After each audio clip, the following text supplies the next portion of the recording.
Over the past couple of months, there have been some really big stories that have become international coming out of Mexico regarding murdered women.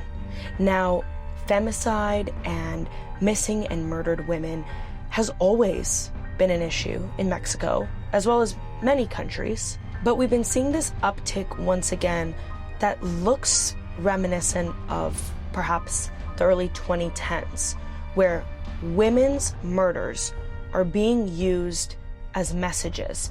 And I wanted to bring this topic to the forefront today because I've been seeing a lot of rhetoric. There was a lot of rhetoric on my ex, and I thought we should dive into these very cases that have been hitting headlines.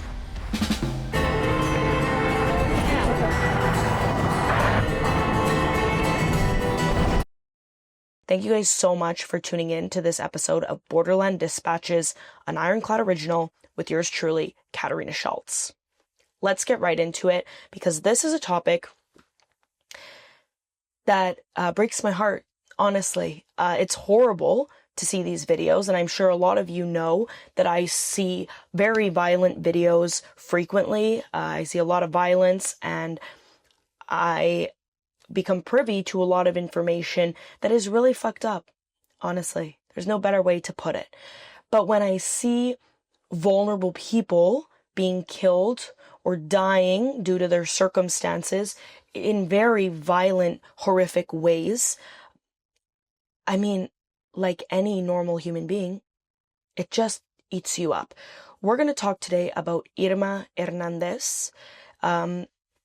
This woman, an older lady, was a retired teacher working as a taxi driver in Veracruz, Mexico, where a lot of taxi drivers have to pay quota or piso, whatever you want to call it. Basically, they have to pay a fee to the local criminal organization. Typically, the criminal organizations are tied to CJ&G in Veracruz. And so taxi drivers, along with many other workers of certain industries, have to pay to play, essentially. They have to pay a fee to the local organized crime groups to operate. And the Veracruz Mafia charges taxi drivers. In Mexico, resisting extortion can be a death sentence. But for women like Irma Hernández, it could be even worse. And we saw that happen. And we saw how her death became politicized, and how also there are a lot of people trying to debate her death, which makes this story even worse for me to digest, because it shows this extreme lack of empathy and compassion for a woman who did not by any means deserve to die, and certainly not in the way that she did. I'm disgusted. She faced in her final moments torture, sexual violence. A video was made. You know, I talk about all the time how these organized crime groups make these sort of like press release videos to scare adversaries or future victims into doing what they want. And Irma, for them, was the perfect figurehead to do this. An older woman working an honest job, who had worked an honest job her entire life to make an honest living, and now she's dead. This is a perfect victim. Many times I have spoken about how we still have to have compassion and understanding for an imperfect victim, because we see a lot of that, especially in narco warfare, in the organized crime world. But Irma is one of these rare situations where she really was the textbook perfect victim. And yet, we're still seeing some nasty shit go down all the way up to the federal level. Irma's death was a message, or is acting as a message from the Veracruz Mafia, and it's not the first time, okay? Today, let's talk about what happened to this lady. Rest in peace.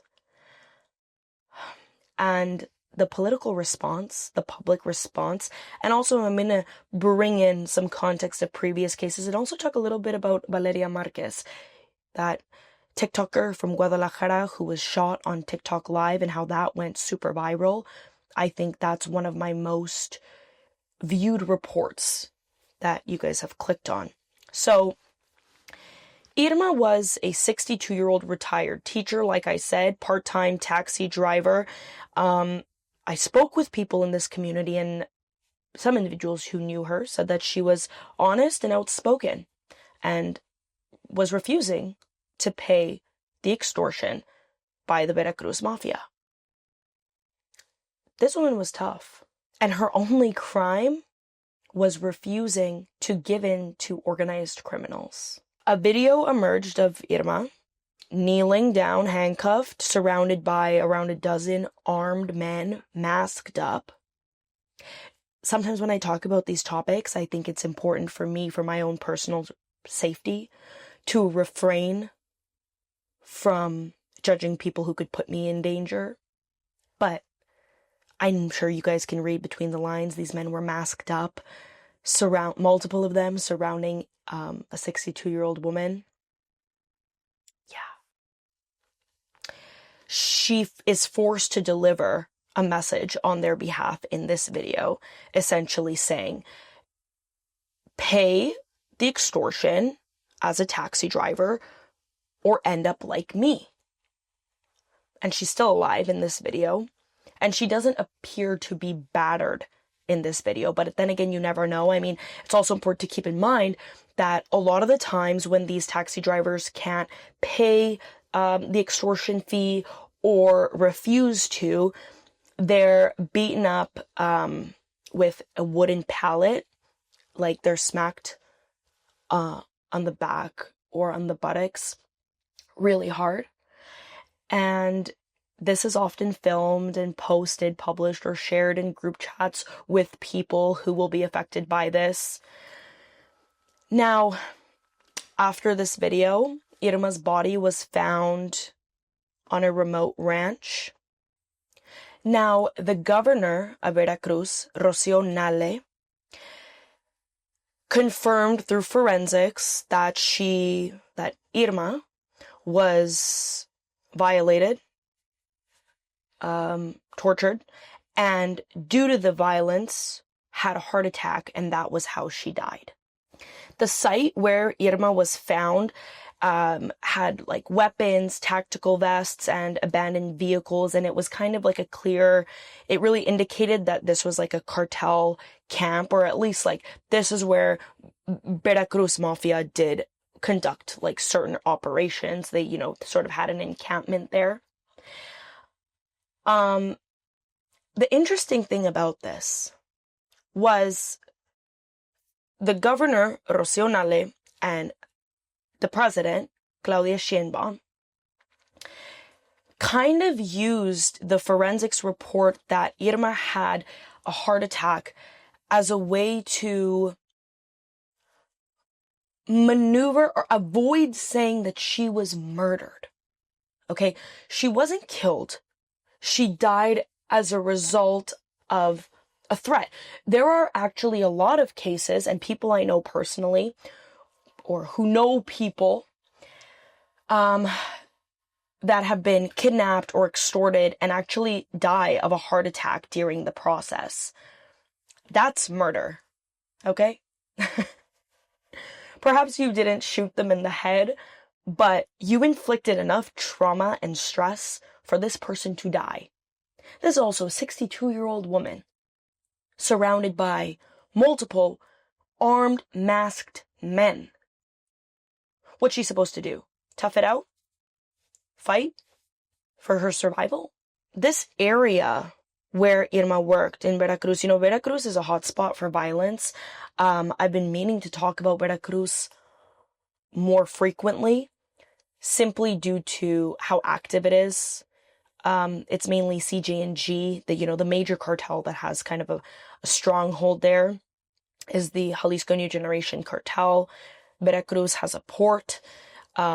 It's very much rich in agriculture and trafficking activity and has very advanced trafficking routes.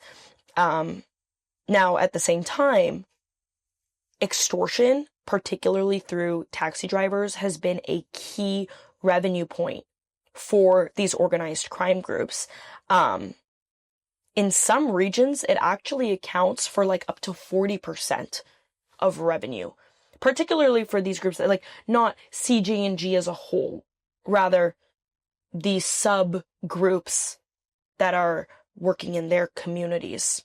Now, just days before this attack, President Claudia Sheinbaum launched the National Anti-Extortion Strategy. Oh, brother. Clearly, there was no deterrent effect here. Extortion is also something really difficult to combat because it's very personalized. And a lot of these people who are being extorted are essentially told that they cannot involve law enforcement or they will be killed. And knowing that, especially in Mexico, there are so many people in law enforcement on, cartel payroll, their pockets are lined. The very victims of this crime, even if they took the risk at calling the police or, calling for help, they are risking alerting the cartel through the very individuals who are meant to serve and protect them. Now, thankfully, there have been 2 arrests made linked to Irma's kidnapping, extortion, and death. The State Attorney General's office confirmed that Victor Manuel N., this is how we label people in Mexico who are like still going through the judicial process. He's known as El Cholo. He was arrested, and Jose Eduardo N. They were arrested for their involvement in the kidnapping, okay? So these guys are likely not going to be charged with murder because according to the governor and the autopsy or forensic report, Irma died of a heart attack. Just let that sink in, okay? A 62-year-old woman is being extorted, gets kidnapped, dies, and her perpetrators are charged with kidnapping. Well, 2 of however fucking many there were, because if, we're going to show you this video, or at least a snippet of it, there were multiple men surrounding this poor lady. Now, the governor, again, Rocio, assured that the investigation is being conducted by the federal Secretary of Security, Omar Garcia Harfuch, and she insisted that the government has no pacts with anyone and that the crime will not go unpunished, essentially having to reassure the public that there is no narco infiltration in this investigation. Claudia Sheinbaum spoke about this. She said, "What happened is very regrettable. We are supporting the Veracruz prosecutor's office so that there is no impunity." I mean, it's just crazy that you even have to say that. Also, I'm pretty sure President Claudia Sheinbaum did not mention this lady by name, and that just eats me up really bad. This is one thing too. Mexico has a national femicide protocol. So if a woman is murdered simply because she is a woman, then the perpetrator is charged with femicide as opposed to homicide, and the legal process follows as such. So many women are murdered in Mexico on a daily basis that it is literally considered a national crisis. And the crazy thing about this is I have seen and I've spoken about the rhetoric or constant debate that has to do with how, it's unfair. People say that like labeling it femicide, it's like this crazy feminist bullshit.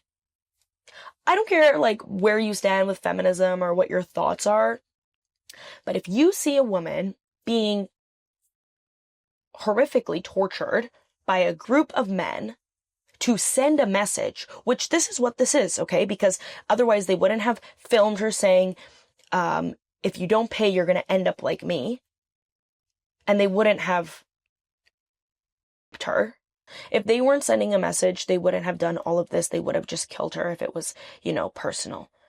And it mattered that Irma was a woman, because it goes to show that these guys, they don't care. They don't care if you're a woman. They don't care if you've made an honest living for yourself. If you're 62 years old, pay us or you're dead. This is so beyond fucked up. I have no words for this. This just makes me really upset. I hate seeing when people like this, like, Irma's killing wasn't just a punishment. It was theater. And then the government, who's supposed to protect individuals like Irma, who put out this anti-extortion campaign, now have to say that they're going to deal with her case without impunity. We can assure you, don't worry. Don't worry, guys. We're going to investigate in the most honest way possible. Well, yeah, like, tell me the obvious. If this was really how it worked, okay, looking at the big picture, if really these authorities operated without impunity and corruption and honesty, Irma would never have been killed, particularly in the way that she was. And I know a lot of people are going to tell me, well, Irma wasn't killed. She died of a heart attack. Give your head a shake. A 62-year-old woman gets kidnapped, extorted, tortured, and dies. Oh, but she just had a heart attack. This breaks my heart, especially the way I'm seeing a lot of the public reaction. It's disgusting. Cartels are increasingly using women as tools of communication and examples through these public murders. That's why I want to talk about Valeria Marquez, someone who we've established was not, quote unquote, the perfect victim. Why? Because there were signs that she was perhaps involved with shady figures, and the man who was arrested allegedly had some sort of romantic connection with her and got upset with her and killed her. Now, I stand by this, and I will until the day I die, that this gives absolutely no one reason to kill someone. Okay, so Valeria, despite being perhaps involved with a criminal, should not have been shot up in broad daylight and murdered like that. What we do know, and we've seen this through Valeria, we're seeing this through what they've done with Irma's case, is that women provoke more visceral fear and outrage. Because if they're willing to kill a woman, for Valeria, take Valeria for instance, this young, pretty, actually like influencer, so she has a following, she's someone of somewhat notoriety, or Irma, a more elderly woman, very, good on paper, then they're definitely going to be willing to kill a man. And then forcing these victims to speak allows cartels to outsource their threats to the victims themselves. Okay, we've seen this happen in both cases. In Irma's case, she was forced to send this message. We've seen a lot of videos like this, but seeing it come from a woman, especially, the way Irma was, it invokes more fear, more devastation. This woman is so afraid for her life and now has to relay this message of what's going to happen to you if you act the same way she did. And then we look at Valeria Marquez, for example, who was on live expressing her fear and being sent these gifts and then shot on the live stream. These, literally, what I said, this is theater.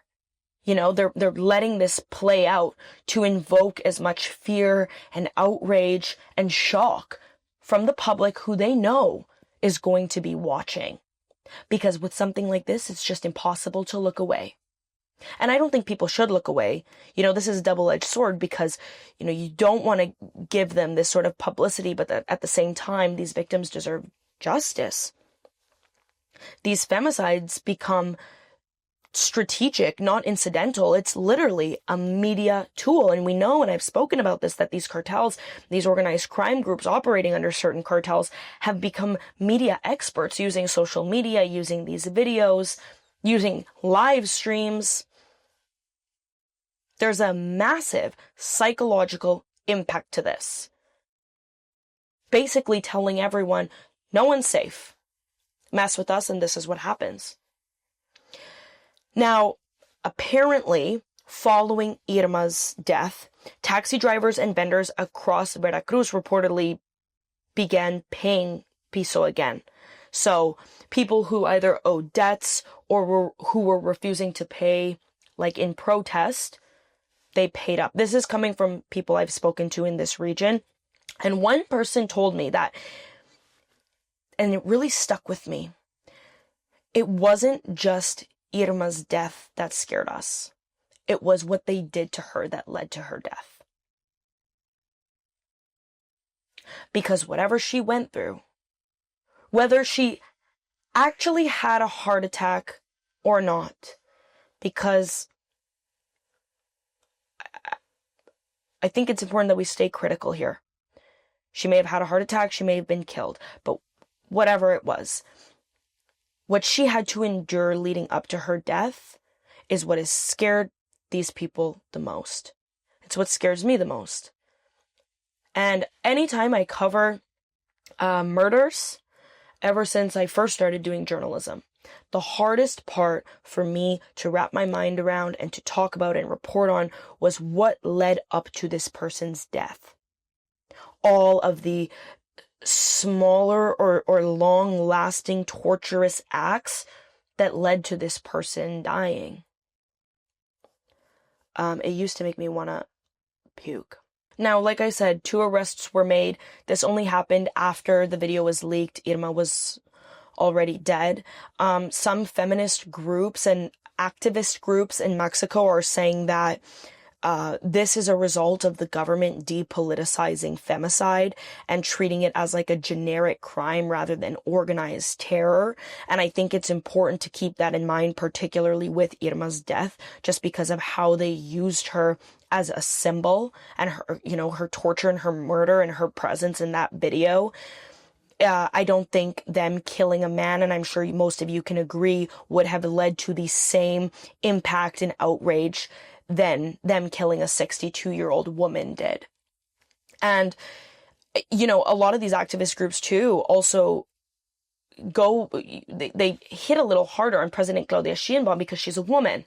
And so I think there's this higher expectation for a woman leader to publicly condemn to the nth degree femicide and violence against women. And a lot of these groups and individuals that I've been speaking to feel as though that hasn't happened. I mean, it's not going to change anything, but it certainly sets this sort of social principle and stance.